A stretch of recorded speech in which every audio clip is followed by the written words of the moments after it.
जमीन से देखने पर आसमान ब्लू और स्पेस से देखने पर ब्लैक क्यों दिखता है? साइंसदान अर्थ पर मौजूद ओशंस से ज्यादा 18 करोड़ किलोमीटर दूर मार्स को ज्यादा क्यों जानते हैं और स्पेस में मौजूद एस्ट्रोनॉट्स का कद कैसे बड़ा हो जाता है? नाजरीन, ये है मिल्की वे गैलेक्सी और इस गैलेक्सी में मिट्टी के जर्रे जितना है हमारा अर्थ, जहां हम आज रहते हैं। हैरत की बात यह है कि ऐसी 125 अरब गैलेक्सीज पूरी यूनिवर्स में मौजूद हैं। और आज इस वीडियो में आप जानेंगे हमारी दुनिया के गिर्द स्पेस के बारे में चंद अमेजिंग फैक्ट्स। नंबर 1, 1977 में नासा ने एक स्पेस क्राफ्ट डीप स्पेस में जाने के लिए लॉन्च किया था। इस स्पेस क्राफ्ट का नाम वॉयेजर 1 है, जो 2012 में इंटरस्टेलर स्पेस में दाखिल हुआ था और फिल वक्त ये अर्थ से 22 अरब किलोमीटर के फासले पर मौजूद है और मुसलसल नासा को इस यूनिवर्स की तस्वीरें भेज रहा है। नंबर 2, अर्थ में तो हम रोजाना एक चांद देखते हैं, लेकिन हमारे सोलर सिस्टम में एक प्लेनेट ऐसा भी है जिसके टोटल 79 चांद हैं। जी हाँ, जुपिटर जो अर्थ से 907 मिलियन किलोमीटर दूर है, उसके टोटल 79 मून्स हैं। मर्क्यूरी और वीनस हमारे सोलर सिस्टम में वाहिद ऐसे प्लैनेट्स हैं जिनके पास एक भी चांद मौजूद नहीं।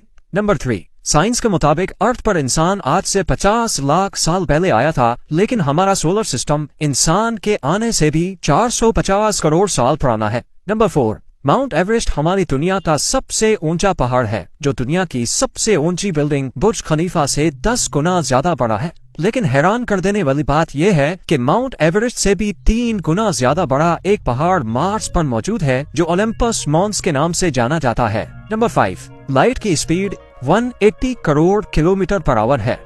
अगर कोई चीज इस स्पीड से स्पेस में 1 साल तक ट्रेवल करती रहे और 1 साल बाद वो जितना भी डिस्टेंस तय करेगी, उसको 1 लाइट ईयर बोला जाता है। नंबर 6, हमारा अर्थ मिल्की वे गैलेक्सी का हिस्सा है और ये गैलेक्सी 1,05,700 लाइट ईयर्स जितनी बड़ी है और ऐसी 125 अरब गैलेक्सीज पूरी यूनिवर्स में मौजूद हैं, जिनका अभी तक हमने सुराग लगाया है। नंबर 7, एक अंदाजे के मुताबिक सूरज का वजन अर्थ से 3,30,000 टाइम्स ज्यादा है। नंबर 8, टोटल 11 लोगों ने चांद पर कदम रखा था। नासा के मुताबिक चांद पर उनके जूतों के निशान अभी तक मौजूद हैं और कभी भी नहीं मिटेंगे, क्योंकि चांद पर हवा मौजूद ही नहीं है जो निशानात को मिटा सके। नंबर 9, अगर किसी इंसान का वजन जमीन पर 80 केजी है, तो मार्स पर जाने के बाद उसका वजन 60% कम यानी सिर्फ 48 केजी रह जाएगा, क्योंकि मार्स पर अर्थ के मुकाबले में कम ग्रेविटी है।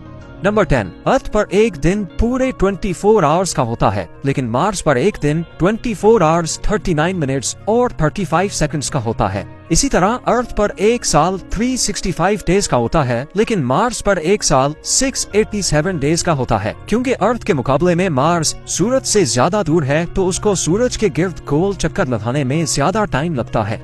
नंबर 11, चांद का डायामीटर 3,474 किलोमीटर है। इसका मतलब यह है कि अगर चांद अमेरिका में फिट होना चाहे तो आराम से हो सकता है, उसके बावजूद भी अमेरिका में बहुत जगह बच जाएगी। नंबर 12, समंदर में ऊंची लहरें हवा चलने की वजह से नहीं बनती, बल्कि चांद की वजह से बनती है, क्योंकि चांद की ग्रेविटी अर्थ पर मौजूद पानी को अपनी तरफ खींचती है।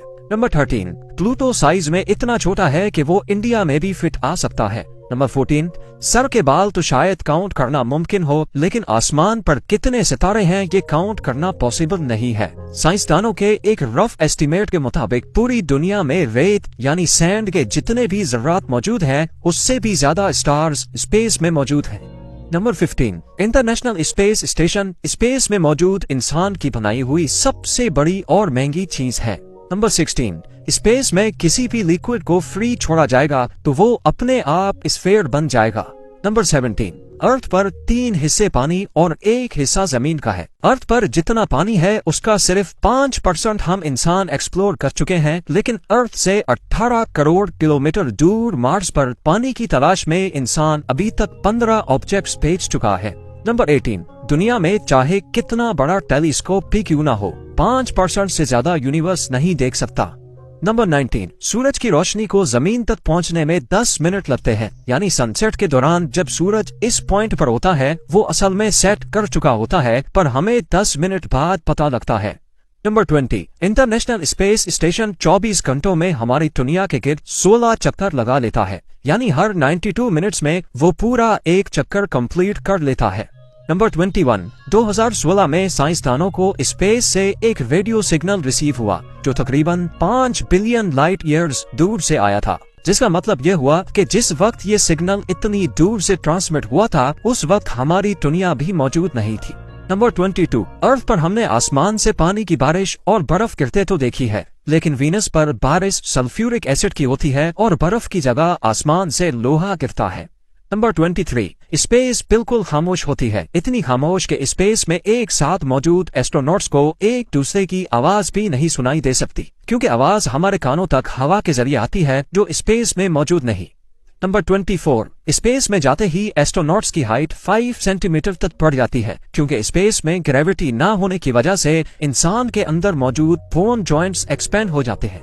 नंबर 25, इंटरनेशनल स्पेस स्टेशन अर्थ पर मौजूद 90% पॉपुलेशन को आसानी से देख सकता है। जब भी आसमान पर कोई सितारे जैसी चीज तेज रफ्तार से चलती हुई दिखे तो समझ जाएं कि ये इंटरनेशनल स्पेस स्टेशन है।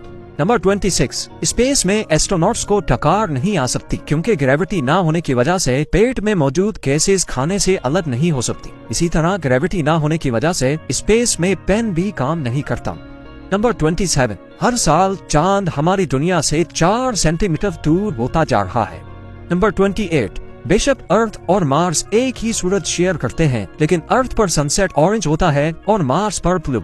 नंबर 29, स्पेस में बेशुमार एस्टेरॉइड्स घूम रहे होते हैं जो अगर हमारी दुनिया में दाखिल हो जाएं तो बहुत नुकसान पहुंचा सकते हैं, लेकिन एक ऐसा प्लेनेट है जो हमारी अर्थ पर आने वाले एस्टेरॉइड्स को अपनी तरफ खींचकर हमें महफूज रखता है, और वो प्लेनेट है जुपिटर, जो हमारे सोलर सिस्टम का सबसे बड़ा प्लेनेट है और अपनी ग्रेविटी की वजह से ज्यादातर एस्टेरॉइड्स को अपनी तरफ खींच लेता है। नंबर 30, हमारी दुनिया में जमीन पत्थर और मिट्टी से बनी हुई है, लेकिन हमारी दुनिया से 40 लाइट ईयर्स दूर एक ऐसा प्लेनेट मौजूद है जहां मिट्टी और पत्थर की जगह सिर्फ डायमंड्स ही डायमंड्स हैं, और इस प्लेनेट को सुपर अर्थ का नाम दिया गया है। जमीन से देखने पर आसमान ब्लू और स्पेस की पिक्चर्स में ब्लैक दिखता है, क्योंकि लाइट 7 कलर से मिलकर बनी होती है। जब सनलाइट अर्थ के एटमॉस्फेयर में दाखिल होती है तो ब्लू कलर अपनी छोटी वेवलेंथ की वजह से अर्थ के एटमॉस्फेयर में मौजूद गैसेस से टकरा जाता है, जिसकी वजह से ब्लू कलर की लाइट आसमान में फैल जाती है और इस वजह से हमें आसमान ब्लू दिखता है। रात के टाइम पर जब सूरज मौजूद नहीं होता तो हमें आसमान का असल कलर देखने को मिलता है।